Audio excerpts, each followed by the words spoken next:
حضرت سیدنا سفیان ثوری یہ اللہ تعالیٰ کے ایسے تو کامل ولی ہے، ان کی مجلس میں ہر وقت جو ہے نا رونق ہی رونق لگی رہتی تھی۔ ایک مرتبہ ایک ایسا شخص آیا تو حضرت سیدنا سفیان ثوری نے کہا کہ اس کو میری مجلس سے دور کر دو۔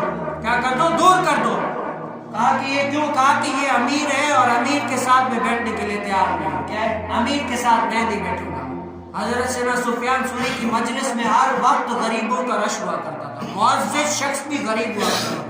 آج ہوتا ہے نا جو بھائی آج یہ معزز شخص ہے، معزز شخص کون؟ جو پیسوں والا ہوگا، جو کوئی بڑا ہوگا، یہ ہوگا وہ ہوگا۔ لیکن دین اسلام ترجیح کن کو دیتا ہے؟ جو تقویٰ جن کو ہے وہ جو ہے نا معزز ہے۔